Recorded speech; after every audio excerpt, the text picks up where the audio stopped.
9 o'clock news from the BBC with Julia Somerville and John Humphreys.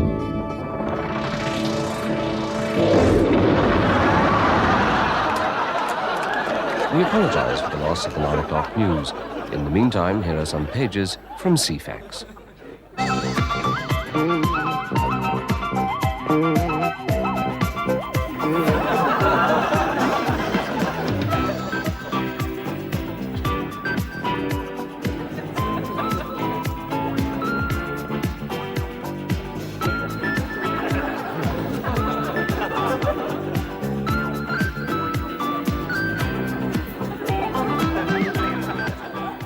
Well, I'm happy to say we can now continue with our published programs, and so back to Naked Video. Hello again. And coming up next on Naked Video... the government's new Get Tough policy for rapists.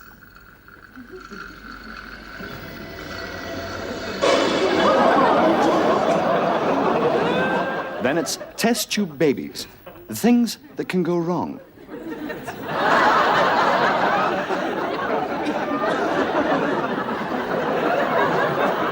And go over to Wapping, where the editor of The Sun is checking today's front page.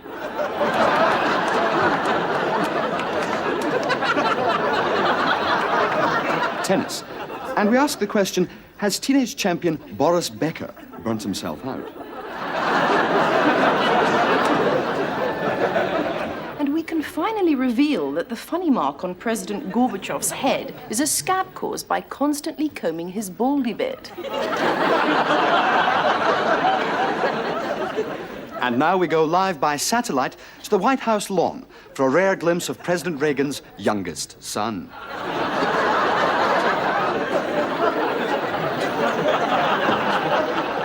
We'll be looking at all this and more. But first...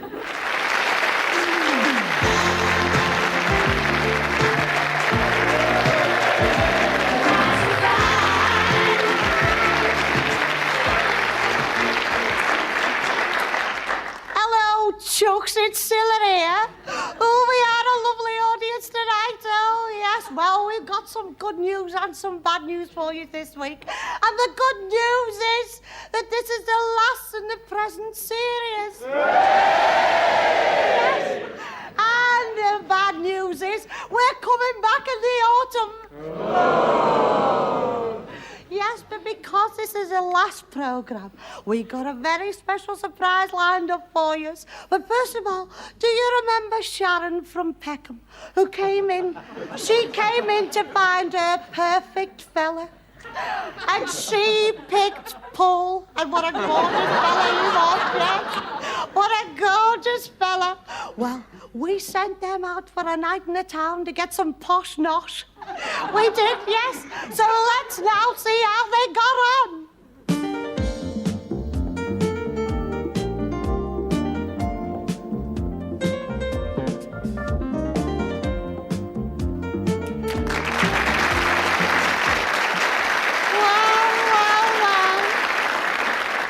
Well, Sharon, Paul, you two love birds, eh? Well, did you have a good time, Chucks? Yes, it was marvellous. Yeah, it was great, yeah. Oh, that's lovely, so it is. Well, there's one question that we are all dying to know the answer to. Aren't we, ladies and gentlemen, aren't we? Yes. And that is, did you have it off later? Wait a minute, Yes, we did. Yes, we did. Oh, that's marvellous, so it is marvellous, yes. Well, Paul, Chuck, it's not over yet, you know. It's not, no. You were brought up in an orphanage, weren't you, Paul? Oh, no. Yes. You never knew your mum and dad. Oh, no. You never knew your family. No. No. Well, we've done some investigating, Paul, we have, yes. And we found out that Sharon is the sister you never knew. Surprise! This is the man who put $1 million on black, and it came up red.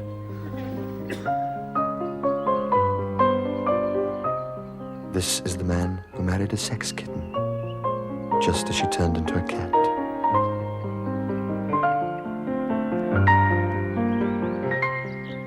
This is the man who moved into gold, just as the clever money moved out.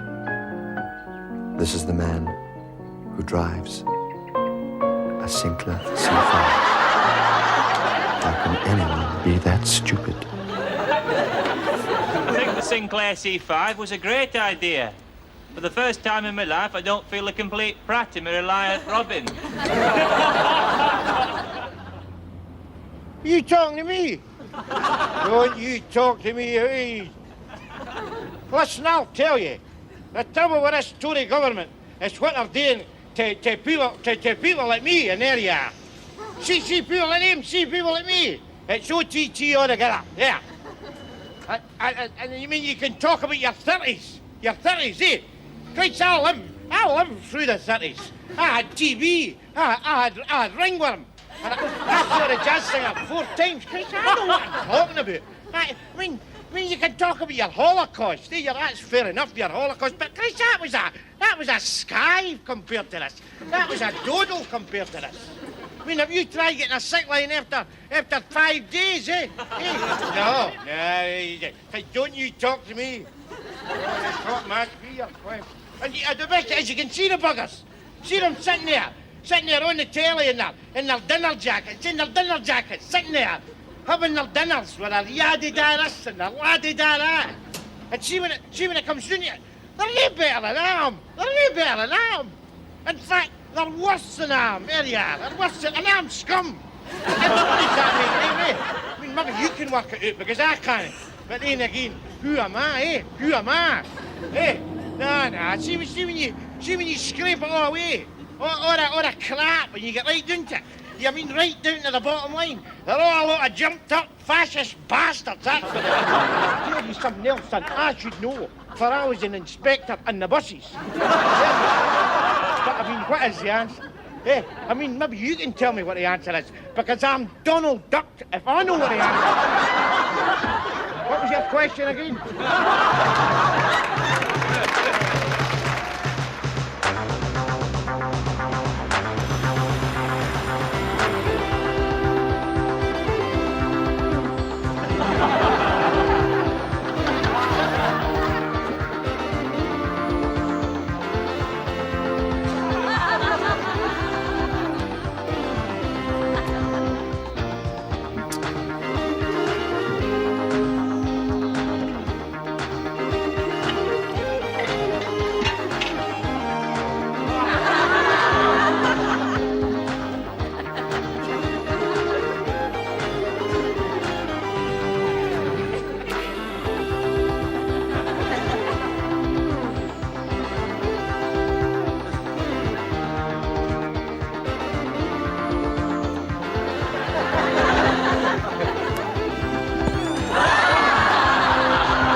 From Del Monte. He say, Hello, I'm Shadwell the poet. I know what you're saying. Why isn't he dead? All the best poets are dead. Well, if it's any consolation, quite a lot of people who've enjoyed my poems in the past are dead now. And I don't feel very well myself, as a matter of fact. In fact, this week my poem is about the doctors because that's where I went. I went to the doctors, and the first thing that Dr. Cavloino said to me was, Shadwell, do you want to be treated privately? And I said, no. So he examined me in the waiting room. I suppose that's why they call it the community health centre, really. But the other patients were very helpful. I suppose if they're ill, they must know something about medicine. Mr. Pooh thought I'd got bubonic plague, and he kept trying to pour boiling water on my anorak. Mr. Gosainen said that he thought I'd got an inferiority complex, but it don't matter because I'm inferior. Then Dr. Cavloino got very serious and he said, all right, Shadwell, I want you to undress down to your underpants. And it all went very quiet. The only sound was me undoing the safety pins on my cardigan. And then there I was in my pants. And Mr. Greeley said, Shadwell, I think we've seen his pants before, haven't we? And I said, yes, Mr. Greeley, they used to be yours. My mum bought them off you last winter. They're very good pants, wholemeal pants, lots of roughage in them, right? Anyway, then Dr. Cavloino started asking a lot of very serious questions. He said, Shadwell, why aren't your legs moving? Because I'm sitting down. All right, he said, don't get cheeky with me. I'm going to ask you a very serious question now. Shadwell, have you ever thought about taking your own life? No? Well, I think you should. And then he said, well, Shadwell, I'm not going to give you a physical examination because, well, you might have something catching, but is there anything that you want to tell me about before you go? And I said, well, yes, there is one thing. I keep hearing these voices. Voices, yes. What sort of things do they say, Shadwell? Oh, things like, Shadwell, have you made your bed? And, Shadwell, where's that loaf I sent you out for? I see, and tell me, Shadwell, are there other people about when you hear these voices? Yes. Shadwell, what you've got is incurable. You're stupid. Get out. So I wrote this poem on the way home. Hickory dickory doctor, I don't feel very well. Well, an apple a day will keep me away. So why don't you ask a greengrocer for a second opinion? Sunday, wrote Mr. Kipling, and I discover a distraught young girl weeping in my garden. Tearfully, she explains that the family planning clinic won't prescribe the pill, as she's only 15. That night, I created my new masterpieces. Mr. Kipling's contraceptive sponges, in packets of 6. Perfect for every conceivable occasion. Now, that's it. Now, gently but firmly, help the baby along. Good, that's it. Now, take hold of the baby gently and firmly. Now, very carefully cut the umbilical cord.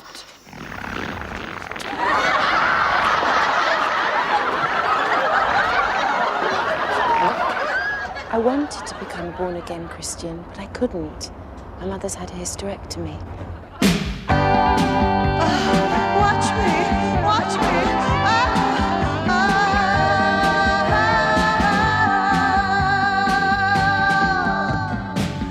Every morning right across the nation, normal people eat their bacon and eggs.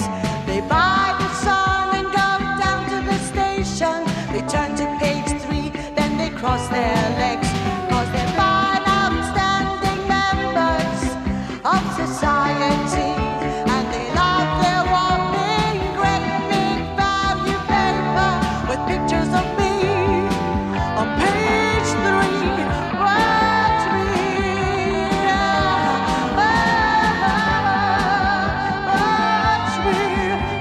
me now. I think my jeans are too tight. I've had what it takes since I was 16. I met a guy on a bus, said he'd help my career. Said he took pictures for a nice magazine, and all I had to do was take off my gear and spread out like a haddock, showing off me lunch. He told me it would be in next month's Woman's Zone. He lied to me.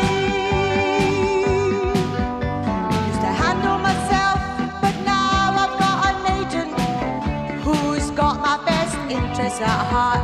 Wants maximum exposure for my talent. Says keep your head together and your legs apart. I've got Eugene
climax of Blue Film Buff of the Year. And let's have a quick look at the scores. Our primary school headmaster, Mr. X, has 30. Scout leader, Mr. Y, has 55. Miss J, the token kinky woman, 3. And in the lead, our cabinet minister, the Right Honourable Mr. B, 378. Now let's have a look at this scene from a classic Blue movie. Oh, well, I think that's all right. Yeah. You like that? Yeah. Can you go a little higher for me? Okay, had a good look? It's nothing to do with the show, but I thought you'd like to see it anyway. So it's back to the quiz and the buzzer round. Fingers ready. Fingers Ready, made in 1981. Well, actually, I hadn't started yet. You came in too quickly there. You came too quickly. Directed by... No. I hadn't started yet, but I will start now. What was unique about the 1976 Blue movie sizzler, Danish Rashers? It had a script. Correct. And for 2 bonus points, can anyone lend me a copy? 2 more points to you. How was the 1976 film Laughing Gear retitled for the American market? It's on the tip of my tongue. Correct. From which Blue movie was this music taken? All of them. Correct. And that brings us to the end of the contest. And a quick look at the scores shows us our winner is our cabinet minister, the Right Honourable Mr. B. All of our finalists receive one of our Blue Film Buff of the Year raincoats. And our winner receives this handsome trophy. So it only leaves me to say to our winner, congratulations, you filthy pervert.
And now, the BBC proudly presents the moment everyone's been waiting for. Hello, Rat Fans!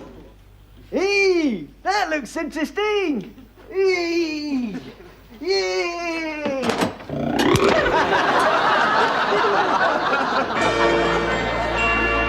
Right, good morning. Now, if you have just joined us here on breakfast time, the time is, well, a big hand's on 7 and a little hand's on... Well, it's quite early anyway. Yeah. Anyway, this morning we're lucky enough to be joined by Sir Charles Ringland, who is in fact a city banker. Excuse me, city banker. And he's not short of a few bob because he's also a multi-millionaire. Sir Charles, good morning. Good morning, Debbie. Master Jules, it's very nice of you to come and join us this morning because you're a very busy man, aren't you? What with the 2 jobs, multimillionaire and city banker. Now, it's a bit of a shame, isn't it? Because yesterday, your son Matthew, who's 25, was kidnapped, wasn't he? Yes, he was. Well, I must just ask you this, Sir Charles, because I'm dying to know, and I think a lot of people at home want to know as well, and I know my nan will kill me if I don't ask you. How do you feel about that? Well, I'm very worried and upset. Oh, so you miss him then? Yes, I'd do anything to get him back. Oh, that's nice, isn't it? Because a lot of dads don't get on with their sons, do they? Now, I must just ask you this. Have you heard from the kidnappers? Yes, just this morning. Oh, how exciting. Did they send you a postcard? No. Oh, or was it a letter with words cut out of newspapers? An ear. An ear? Oh, that's Yes, they cut off one of Matthew's ear and sent it to me with a demand for £5 million. Oh, have you got that sort of money then? Well, yes, I have, but Mr. Charles, I was wondering, why don't you ask the ear where the rest of Matthew is? Oh, no, that's silly. No, the ear couldn't tell you, could it? Not without the mouth as well. No, it's absolutely fascinating talking to you, Sir Charles. Now, would you come back tomorrow and tell us if you've actually managed to raise the ransom money? Or if they've sent you any more bits of Matthew back? Or if they just decided to kill him? Would you do that? That was absolutely smashing. Now, we've just got time to go over to our breakfast time kitchen, where Glyn Christian's concocting some smashing things with steak and kidney. I hope they're not Matthew's. No, that was smashing. Good evening. This has not been an easy year for the government. After 6 years in power, unemployment now stands at 27 million. Schools, hospitals, and old age pensions are things of the past. And as a result of our insistence on the presence of American cruise missiles at Greenham Common, at 5 o'clock tonight, our time, Britain will be devastated by a 50,000 megaton nuclear attack from the Soviet Union. However, I have been asked to point out by the Prime Minister that as a result of the policies pursued by this government over the past 6 years, inflation is now down below 5% for the first time in a decade. And I would like to take this opportunity, in the 4 minutes you have left, to ask you what this means for Britain. In Argentina, where the inflation rate is 1,000%, 4 minutes would reduce the value of this pound note to 3/4 of its value. In Brazil, the inflation rate is even higher. In the time between the 4-minute warning and the actual attack, the value of your money would be halved. This only goes to show how lucky we are to have a government which has made sound money its foremost objective. Now, as you make your final preparations for being burnt to a crisp, you can fry secure in the knowledge that there is only one country in the world with an inflation rate lower than we have in Britain, Switzerland. And that's where I'm speaking from now. Good night. Television's most shocking and thought-provoking film of 1986. The Nightmare. When things got out of control. Madhur Jaffrey's Indian cookery disaster.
Tja, imperialista čiskaja zapadnija kultura. I ono nosili u moj pantalonoj. Well, I was 28 stone, but then I went on this diet and I lost 18 stone in a year. But over the past 4 weeks, I've put 6 stone back on again. It's not my fault. It's glandular. I've got this gland that makes me a greedy bastard.